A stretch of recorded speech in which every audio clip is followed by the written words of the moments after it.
Jason Arbon is the CEO at test.ai, where his mission is to test all the world's apps. Yeah, I'm Jason Arbon. I'm the CEO at test.ai today.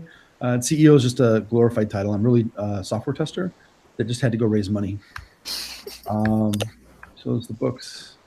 Stole money from Google. If you buy any of these books, all the money goes to a charitable foundation that provides me with buy-ins and chips for poker tables in Vegas. So I'd appreciate those. So basically, let's talk about AI. So when I started this kind of mission, like about 3 years ago, one, I wanted to start, my goal was to try to start experimenting with machine learning and AI because I thought it would be a very transformative technology for testing. And testing really hasn't changed in the last 15, 20 years. Even if you ask most testers, they'll admit it. And it's a very kind of painful and brutal part of the software engineering process. So what I've found over the last few years, we've done a lot of experiments, is that AI is not only going to transform what people think is kind of obvious, which is kind of test automation, but it's also going to transform most every other aspect of the field of testing. And I'll give you some quick examples. This idea is here just to kind of walk through, explain some real world software that really runs, that's really powered by machine learning and AI, and solves a bunch of different testing problems. So the key kind of insight here to why AI is so applicable to software testing is that everyone seems to think that their application, their web service, whatever they're working on, their software project is a unique snowflake, right? And this isn't just millennials. This is even old folks like me. But it used to be me. We look at your app and it looks very intricate, very different. It's custom crafted and everything. But the reality is they kind of all look the same. So if you look at this, if you probably haven't even seen these apps. In fact, I think one or two of them are mocks. But you know at a glance, these are all login screens, right? I don't have to tell you that. You can just tell by looking at it. Even without reading the text, you just know what these kind of things are because at a glance, your brain sees a couple text boxes, a couple buttons. It's very simple. And it's a very simple page. So it just looks like a sign-in screen. Well, similarly, you don't even know all these three apps. I only know the two on the left. But again, at a quick glance, your brain can establish that these are probably ride-sharing apps, or at minimum, it's a map app, right? And predominantly, this is like a map interaction screen. So your brain can recognize these apps, these parts of the apps as being very similar, because you've seen them before. And there's a couple of reasons why. One is that your brain's pretty good at doing this.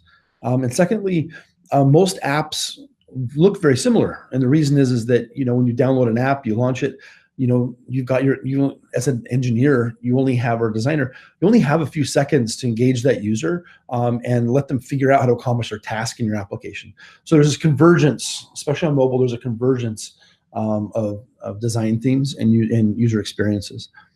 But the good news is, because these things are very similar, we can use machine learning to train it how to deal with either one login, a few login screens, and it can work on every other login screen, or we can train AI to interact with, say, a ride-sharing app or two, and then let the AI work on a bunch of other similar applications, right? Just like you don't have to be trained, there's no user manual to use this Juno app on the right-hand side. You can look at it and kind of figure out how to work around and get around in the app for most basic functionality.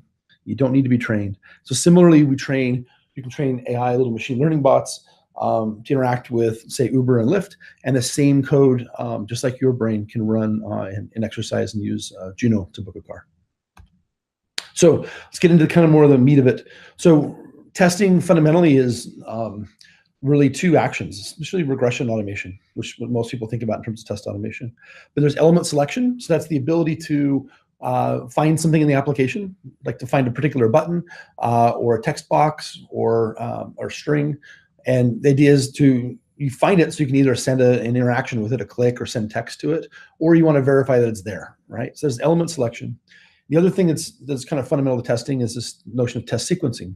So a test is really just a sequence of test steps, right, of element selections. You interact with it, or you verify that it's there, and you just do those in sequence.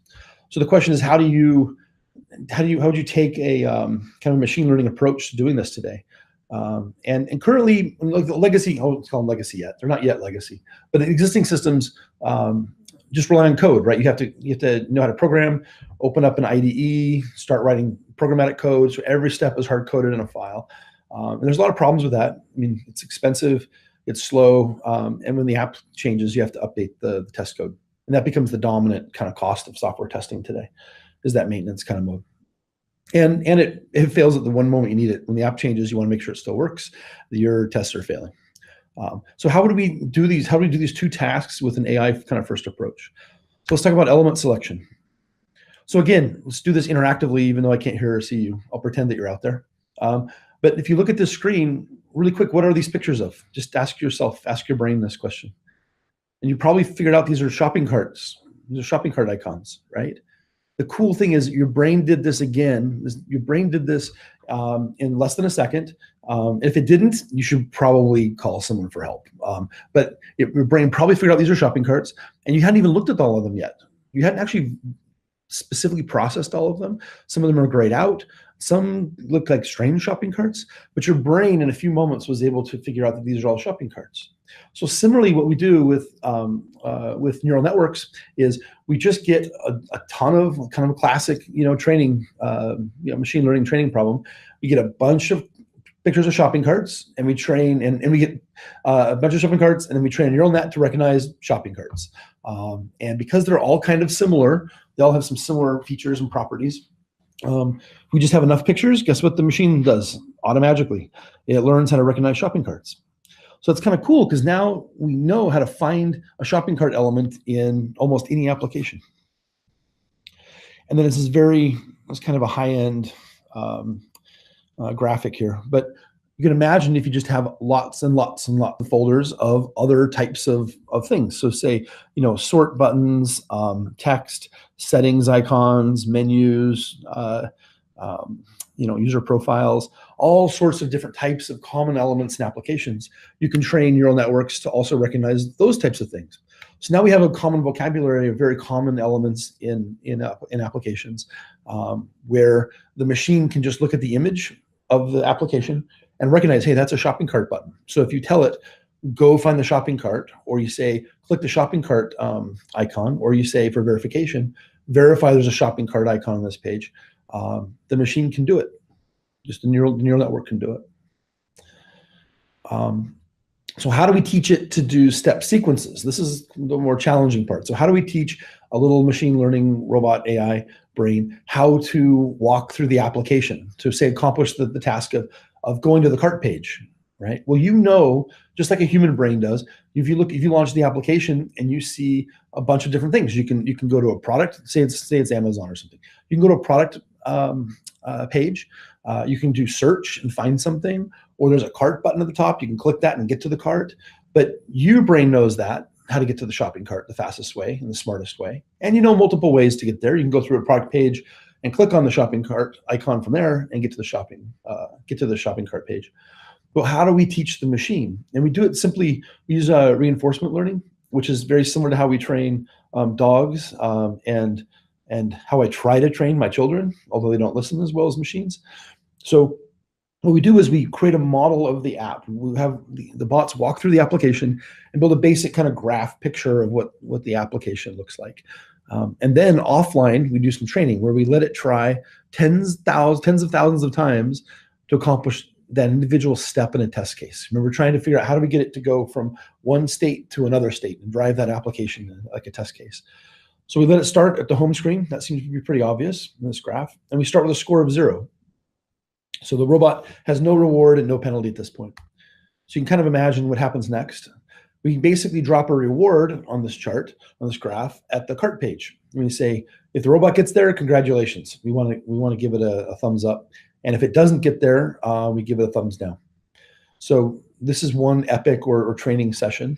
So we start with the robot on the home page, and then we let it go anywhere it wants, and it goes to the product page, for example.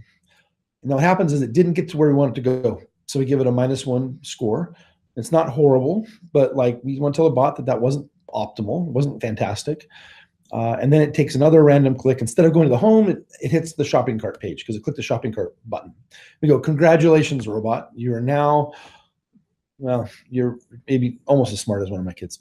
So we give it 100 points. We say, congratulations, robot. Just like my kids when they play Mario Brothers online, right? Or any kind of video game. When their score goes up, they get excited and they're happy, and they know that's another thing that they should do in the application or in the game. That's like what makes it fun.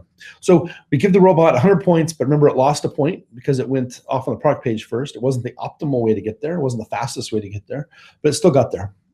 So we do this again, and this time it randomly walks straight to the cart because it clicked the shopping cart button. So we go, congratulations, robot. This time you got 100 points. You didn't get a penalty, so your total score is 100. So now what the robot's learning is an intuition that from the home page, if I want to get to the cart, I can get there through the product page, but I can also get there by clicking the cart button directly, and I get a slightly better score. So I know now 2 different ways to get the shopping cart page, and one is slightly more interesting, slightly better. You get a little bit more reward. So imagine this happening now like 10,000 plus times. In production, we train this about 10,000 iterations, just to make sure things are super stable, even complex application graphs. But what the bot does is it learns an intuition of how to get around the application for each individual step. And we repeat this process for every step in every test case that is defined. So it's a lot of compute, but this is kind of the new world order. Rather than hard code everything, you give it a lot of training data, and you give a lot of training iterations and epics to learn how to do what you want it to do. But you don't have to code it. You just tell it what you want it to do. So I call this the Rube Goldberg of test automation suites. So this basically replaces you need all these pieces in this approach I've been explaining with to do AI for regression testing. This contraption replaces one line of code, which we just walk through, which is go to recognize you're on the home page with neural network in the upper right hand corner. Go back to this Q-learn reinforcement table of knowing what the values are for each step, depending on where it is now. So on the home page, it would have said, hey, I get a lot of points if I click on the shopping cart icon, because it'll get me to the shopping cart page here. And this just goes in over and over and over for every test case, and every test step. If you look at the bottom left, we don't have time to get into that detail, but the way you describe a test case. So how do we teach the machine how to do all this, the reward and click on the shopping cart and know it's a shopping cart page? We basically just tell it down here, go to the shopping cart page. It's like a single step. You can say just go to the shopping cart page, or you can say go to the find the shopping cart button and then click it. There's multiple ways to teach the robot how to get to a shopping cart page. But again, there's nothing hard coded. This test case is not specific to this app in question here is Chewy. It's a pet supply app. But this will also work on other apps, and we'll get to that in a second. But if you look here, it's kind of interesting. We've got two flavors of machine learning coupled together and working together to drive a test case, which is classic neural net classifiers and some reinforcement Q-learning. So let's look at so one thing again. So that's kind of, you can kind of imagine how this functional regression testing works. So you can make sure that shopping carts are in applications, right? But testers will go like, oh, what about automated exploratory testing? Like, I'm a human, I'm special. The robots can only do what you've told them to do in advance. But that's not true.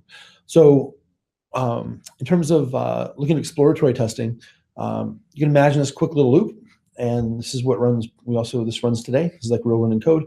What happens is it looks at this application on the right and says, oh, and the bot's never seen this app before. But it goes, oh, I'm in what looks like a weather app, and there's a search box. So do I have any test cases that I can do? Do I know how to interact with that? And you basically just have a library of thousands of common user flows defined abstractly, again, not hard coded to an individual app, that say, oh yeah, if you're in a weather app and there's and you want to interact with a search box, a good idea is to test for, say, Redmond, Washington, right? And find out the weather there. And then it'll go, okay, I found this matching test, and it goes over here and plugs in the Redmond, Washington, and clicks the search button. And then guess what it does? It verifies when it gets on that page that you've landed on a page that looks like a weather results page for a city. And it will make sure there's a temperature somewhere on there, make sure it says Redmond, Washington on there. And what you've done now, and then the bot repeats this cycle again. It goes, okay, cool, that test case passed. Now, how do I Now, what else do I do? So on that page, it might find that there's a settings button, and it might play with the settings button. And it does this in a continuous loop over and over again. So you can basically use machine learning and AI to go in kind of an automated exploratory session loop where it's executing and logging test cases as it goes, but the bot's never seen it before, and even humans aren't sure what it's going to do necessarily in advance or in what order. I just show this stuff running. So this is a real AI bot playing with Amazon. And again, nothing in this test is hard-coded to Amazon. You'll notice, just like a human, it's going, okay, there's a login screen. I'm going to enter. We do give it, only things we really give it are credentials for login if they exist. Just it makes it easier for testing. If there isn't one, it will play with the sign in or create account pages. But in this case, you notice, oh, it broke. Most testers go like, oh, it broke. That demonstrates that it was executing a test case where the password was incorrect. And it tried to see if you could log in with an incorrect password, and then verifies that negative kind of case where you get on a login, denied page. You didn't successfully log in. It verifies that, and then it attempts a successful login, and we're into the app and playing around. An interesting thing you might notice too, if you've done a lot of testing, especially on mobile, is that this seems to be running very, very fast. And the reality is with most tools today, software test automation is pretty slow, right? Things even time out, it's so slow. And people worry about, is adding AI going to slow down my test automation much? And the reality is that if you just focus on the AI, kind of an AI first approach to this, you need far less data to execute test cases. You just show it the screenshot. So the machine can test very, very quickly. So doing some real code running on a real world app that everybody knows. Let's see if I'm smart enough to hit next.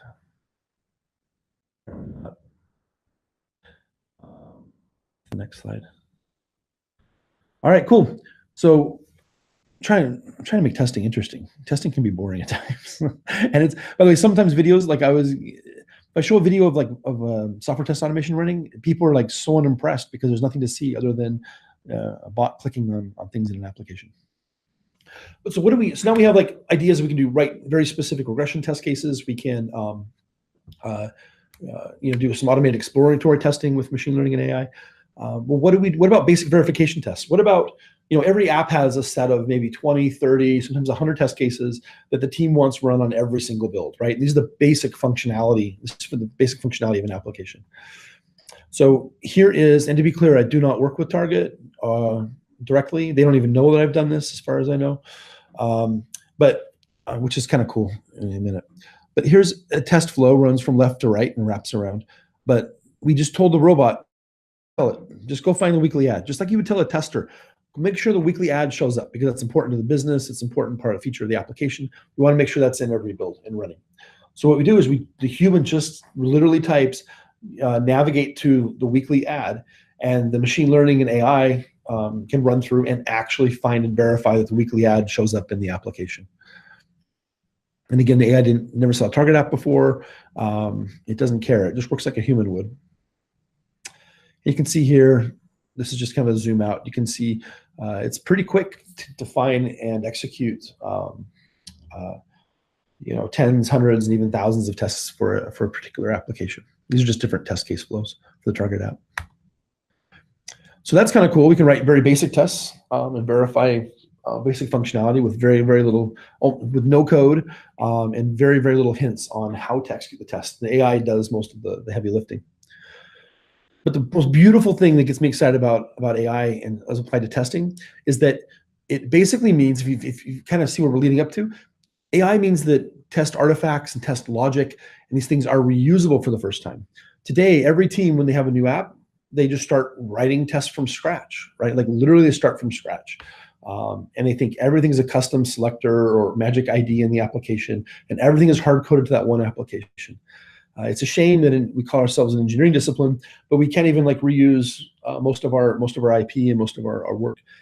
And thousands and tens of thousands of testers around the world are all writing the same login test, and they're all writing basically the same search test and the same profile edit test and the same navigate or book a car on a map. And we'll show you how this kind of works. So go back to that target. Here's that flow again we just did. So here's the test case that says, find the weekly ad and verify that it's in there. The beautiful thing is we can now give that exact same test case, which is really literally just basically one line of text that says find the weekly ad. And we now give it the Walmart app, and it's never seen the Walmart app. And guess what we do? Say, AI, run this test case. And what it does, it wakes up, looks at the application, and finds the weekly ad, like with nothing hard coded again. And if you really look hard, you'll notice that they're completely different flows, like just completely different workflows. But the AI and the machine learning figured out how to do it and verify that the weekly ad shows up in the app. And it finds it in a short, and not only the shortest path, but a human-like path to get to that that part of the application. So this is the first time in my lifetime we've really seen code reuse that not only runs cross-platform but also cross-application. So another quick example of this is, say you write a search test. Somebody at Google wrote a test case to search for the word gradient, and find the search box, enter the word gradient, and tap the search button and verify there's a search result item that has the word gradient in it. That's pretty basic, pretty simple, right? And on the left-hand side is the test case definition, and it's very simple. It's Gherkin, cucumber style-like language, so non-techie people can write it and read it. But the beautiful thing is, again, you can see this now, not only runs across 2 apps, but can run across every app that has a search box in it where it's relevant. So we can give it DuckDuckGo, Bing, Yahoo, Google app, all those different applications, and the same test case can execute against those. And you'll notice again here, they're very different flows, but we can reuse the test logic on the left-hand side across applications, thanks to the machine learning abstraction layer. And if you think about it, if I told you as a human, like, go search for the word gradient across these and verify that the gradient shows up as a search result across these 5 applications, you'd be able to do it. But there's no hard-coded code in the world that would be able to do that. And if you notice in the middle, that middle line on the right-hand side, that flow, it's a little hard to see, but that's actually the desktop web, right? So this test case not only runs cross-application on mobile, but it will also execute on desktop web pages. So that's pretty exciting from test world. If you're a test nerd, is that test cases are reusable across application and platform. Let's skip that. So what this also means, and this is fun, I really should take my picture out of there. Replace it with a robot soon. But what this means is that me or a small set of testers can go out and write these basic test cases for all the top apps, right? You can imagine that all these search apps, they have very similar functionality. There's probably a set of 50 to 100 test cases that are common and useful across all of them, but they only need to be written once. So now you can start imagining this a global repository with those 50 test cases for search apps, and it's just available on the web, right? And no one has to rewrite that test case ever again on the planet. So what that means is, if I sit down with enough lattes for a couple months, 2-3 months, we'll have I can personally write custom BBT test cases that are specific to your application without you even knowing it. So it now empowers a few testers in the world to write test cases for all the apps on the planet, which is fun for me, because then I might already be your test automation engineer and you don't even realize it yet. That's kind of fun. But again, this kind of points to centralization of testing, canonical test cases, and scale, thanks to AI.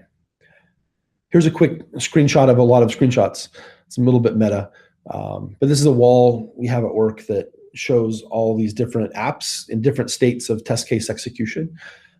So this is a snapshot of the number of apps that we've tested at work with our AI bots.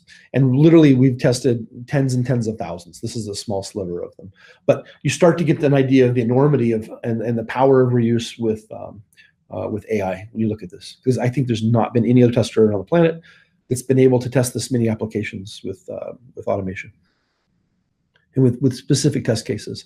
You can do random monkeys, dumb monkeys that kind of click around, and smart monkeys that kind of recognize there's a button there maybe by looking at the DOM. But there's really nothing in the world that I'm aware of that lets you write custom specific human basically human created test cases and execute them in mass. So people, and testers especially, but people ask, well, what do we do about, custom test cases? There are aspects of my Snowflake app that are really specific and only in my application. So one is you can quickly imagine, well, you just, fundamentally, you just have to show it pictures of the new stuff that you want to interact with. And that's really it. And then you can write the test cases in that text format. Or we also have this, there's a UI. You can imagine a UI. Basically, let the bots run through the application, find all the little pieces of the application, and then it can auto name them, classify them like shopping cart or whatever. And then humans can just simply drag and drop those pieces of the application up into the canvas on the top here, and each drag creates a new step in a test case, right? So there's a visual way to do it. If you don't want to look at text files, there's a graphical drag and drop way to build test cases, which means there's no excuse to not write test cases or have test cases for your app.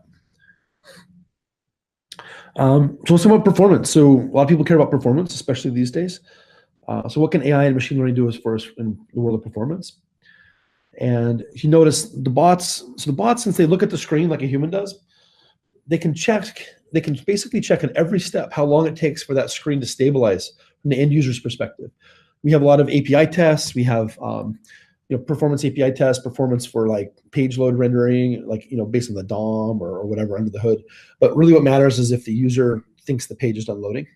And so we basically train the bots. They look at the screen just like a person would, and they would say, it's done loading.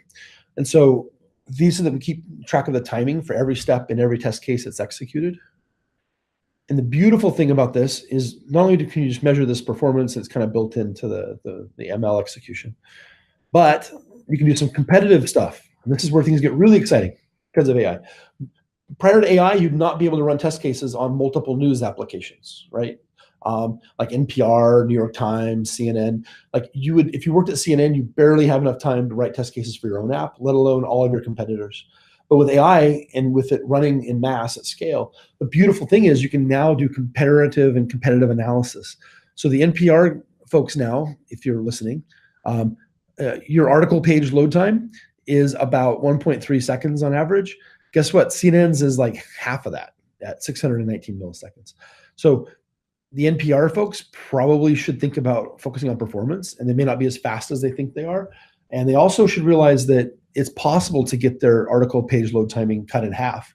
So they kind of know what the benchmark is. They know what a stretch goal would be in terms of performance. And likewise, the CNN folks may realize, hey, we are basically the best in the bunch. Maybe we should quit focusing on performance of our article load time and work on, say, login performance or something else, because we've kind of maxed out, or at least best of breed in terms of performance on article pages. So AI, again, enables you to get the data where you can do this kind of competitive analysis. And this, what we've seen in practice is this really, really motivates teams to care about the performance of different aspects of their application and gets them fired up to actually care, because it's a competitive thing, right? People are competitive. So another thing people do is go, so what about qualitative testing? Like we do qualitative stuff like, hey, this is pretty, this is usable, this is trustworthy, like some very ambiguous terms. We go, the machines will never be able to do that. And I actually didn't think so before I started this stuff. But we did an experiment because I thought, hey, if I can find a few areas where AI and machine learning can't help testing, then human testers will go like, well, cool, the bots will never take my job, and they'll be nice to me and put up with me being in the testing community. But it did not turn out that way. So we ran an experiment. I thought would be one of the harder things to do in qualitative stuff was for a machine to determine the trustworthiness of a login screen, right? There's a company that does a great job on user feedback kind of panels. And that was one of the attributes that I thought was probably the most difficult one, because I, as a human, didn't even know how to do that. So if you as a human look at these screens, like which ones are trustworthy, not trustworthy? They're grouped for you already, so you can kind of cheat. But think about yourself, why? Like literally think like to yourself, what makes these things on the left not trustworthy and these on the right trustworthy? And you might be able to come up with a couple of things. A couple examples are They're on the right, and this is from the EN US store, the English store. So if the login screen is in the language that's native to that app store, in this case English, if it's got English characters on it, it's pretty trustworthy. If it doesn't, it might be less trustworthy because you can't even read what you're logging into. Secondly, if there's a logo that you recognize, right? So in the EN US store, Disney, Nike, and AT&T are pretty well recognized brands, and so you would kind of trust those brands. On the left-hand side, you may or may not have seen any of those brands, right? If you're in the US. So the cool thing is, I've talked to a lot of humans, and they kind of suss out that those are two kind of avenues of determining what's trustworthy or not. This very qualitative thing. But what we did is we basically did a sample of 1,000 people, got all their opinions across 1,000 login screens, 1,000 plus login screens, whether it's trustworthy or not, trained a neural network on that. And guess what comes out? A classifier that's better than any one single human being at identifying and predicting the trustworthiness of any given login page. So what's interesting is that because it uses the collective intelligence during that training of this qualitative assessment of quality, the neural net's better than any individual in the crowd. And the best thing is that the most interesting thing is that it also figured out things that the humans, I've never talked to humans, they've never figured out, which was the bots figured out that the more, another thing highly correlated with untrustworthiness is having a lot of things on the page. So if your login page has lots of widgets, lots of buttons, lots of logos, lots of text, it's viewed generally less trustworthy than simple login screens. Think about like a Google login. There's very few widgets on that page. So it's the first time machines actually taught me something about qualitative aspect of testing. Like that's never happened. That was kind of fun. But again, everything I'm trying in the testing world, sampling to see if AI or machine learning can apply to it, we're seeing some early signs of very interesting success. So there's a guy, Dionis Santiago, he's a friend, and he's super smart, and he's both industry and academic, and he's a handsome man. But Dionis awesome. But he's done some very cool stuff about generation. So people will say, oh, well, what about the generation of test cases? We've just talked about humans defining the tests, right? The input-output function. What about machines generating test cases? That'll be the last bastion for humans to maintain dominance over the machine. But turns out, if you use things called LSTMs, which may be a little too detailed for this kind of forum, but basically the idea is you write a few test cases, right? Well, this is actually, I think, it's the best one to start here. You write a few test cases for a web page, right? And you put them in a sequence or a grammar, and you write, say, 100 test cases. And then you give it to the LSTM, and you tell the LSTM, hey, generate more things like this, right? And it doesn't know what it's doing, per se, but it can generate a lot of logically similar test sequences. So it'll learn the patterns, it'll learn kind of the intuition of what is a test case and what is the expected behavior of an application. And we've also seen some reuse, some transfer learning in this case too, where you can train it on one shopping page, and guess what? It's pretty applicable to another shopping page in a different app.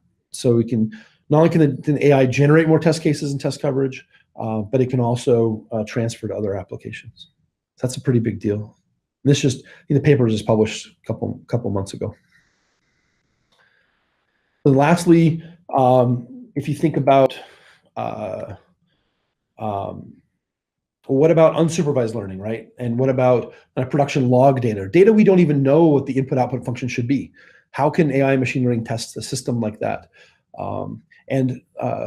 This is it's a Splunk data, but it's actually from harness.io, those folks. They're doing some cool smart stuff where they just look at the behavior of machines in production, and they can auto kind of group them, right? And cluster them, basically. Correct words to cluster here. So you basically use some k-means clustering on your data points in production. These data points could be like memory and CPU utilization or something like that.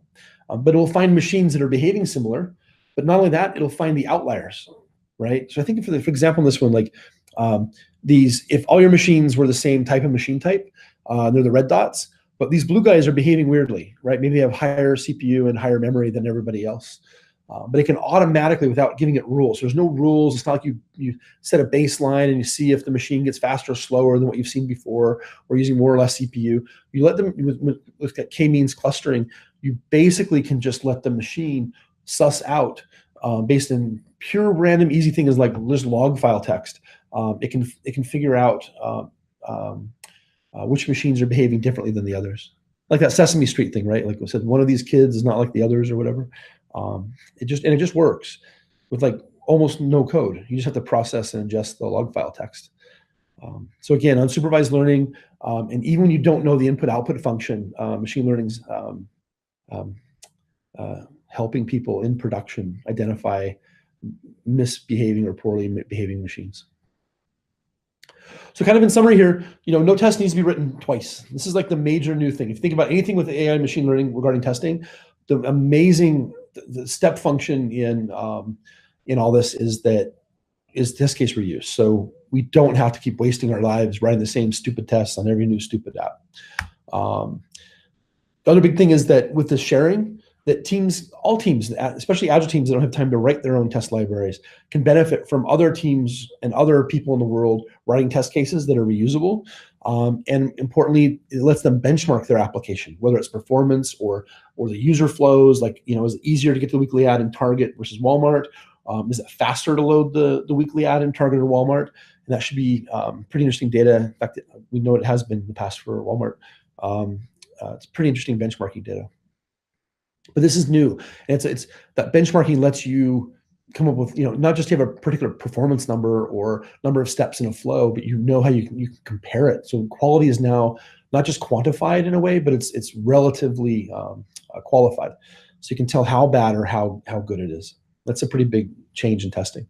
Where most metrics are just, hey, of the 100 test cases I bothered to have written to date, 94% of them happen to pass.